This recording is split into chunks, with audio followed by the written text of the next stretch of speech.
We do have a purpose. We may not be perfect people. We may not have perfect situations, but we are still significant nonetheless. And we have been blessed with a rich body of emotions. We have emotions. We're not like roses or plants or bushes that have life without feeling. We have feelings. And when we use them properly, they are very effective in motivating you toward your destiny. I want you to be clear in understanding that purpose and passion are interconnected. Unfortunately, we live in a crazy world that we're busy all the time and everything fast, and we are losing touch with who we are, our inner sense of passion. But it is your passion that empowers you to be able to do that thing you were created to do.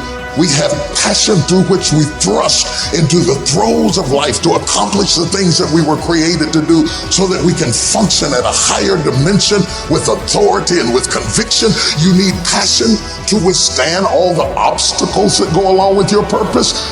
Just because you're living on purpose doesn't mean you're going to have problems. You're going to need thrust to be able to get up off the ground and to step into the field of your dreams. Even if you have not landed on the thing, at least get in the territory of the thing you are dreaming to do and that you hope to accomplish to do.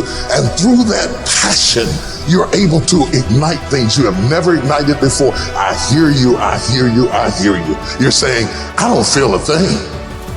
All of us go through times that we don't feel anything at all. But in order to ignite passion again, you have to be exposed. Get out of the boat, Peter. Walk on the water. Go do something you've never done before. Get involved.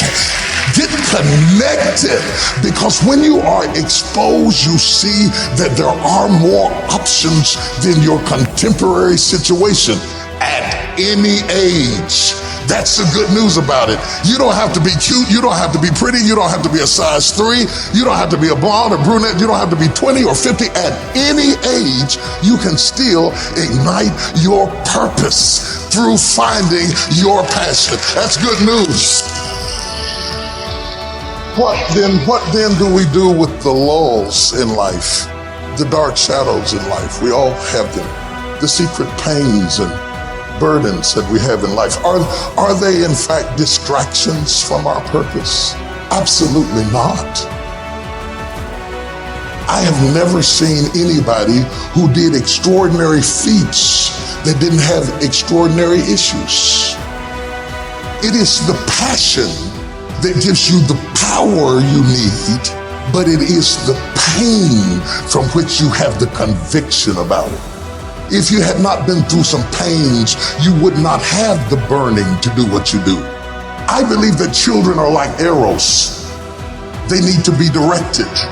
You aim them at the thing you want them to hit, but you don't push an arrow, you pull it away from it. And it is the digression that causes the progression. If your life has been tough and it's been hard and you had to pull yourself up by your bootstraps and your childhood wasn't so good, guess what? That was just the arrow being pulled back so that when you are released, you can thrust to the thing you're after. So you don't have to grieve over what you didn't get and what didn't happen and how you were treated and who didn't raise you and who didn't love you. You don't have to grieve about it at all. Once you understand, the greater the digression, the stronger the progression. If Nelson Mandela had not been incarcerated, had not been mistreated, had not been ostracized, he would not have the passion to do what he does. If Oprah Winfrey had not gone through the things that she had gone through, she would not be so committed to making sure that everybody finds their purpose and finds their dream and everybody gets healed and everybody's okay. I'm telling you, what you think is working against you is actually working for you. My challenge in our generation is that gradually through entertainment, through television, through media, through every way possible, we are living in a generation of the dumbing down of ideas. Because we have traded effectiveness for busyness.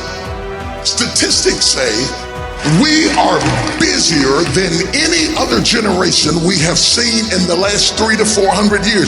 We are so busy. We are busier than a one-arm wallpaper hanger. We're just busy. We are just as busy as we can be, and we think because we're busy, we're effective. But I want you to challenge your schedule for a minute and ask yourself, are you really being effective? Or is your life cluttered with all kinds of stuff that demands you and drains you and taxes you and stops you from being your highest and best self? And are you substituting busyness and all the chaos that goes along with busyness from being effective? Let me tell you, a bunch of scientists got together, they began to do some research, and they began to determine that 80% of the things we do are busy things that we do in an area that is not effective, that the average person only spends 20% of their time doing the thing that they are really gifted at, created at, passionate about, excited to do, and the rest of it is all the dismal, dumb stuff that we all have to do in order to survive. Just crazy stuff that we're doing.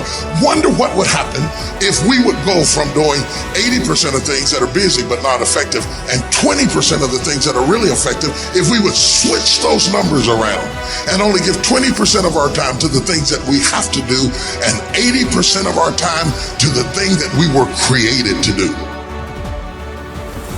Wonder what would happen to your life. Now think about it a minute. There's a lot of things you could take from me and I could make it. You could take my suit, I got another one. You could take my car, I could get another one. You could take my house, I could get another house. But when you take my time, you have taken something from me that is totally irreplaceable. We take all kind of classes for money management. We know how to manage our money. We know how to repair our houses. We're working on our hair and our bodies and all of this kind of stuff. We do everything except the most important thing is to value our time. It takes time to be creative. You were meant to be creative. You were created in the likeness and the image of a creator, and in that likeness and in that image, you have creativity. If you had time, you would be creative. But in the absence of time and with busyness and clutter and the phone, y'all got music playing on your phone, all kinds of stuff.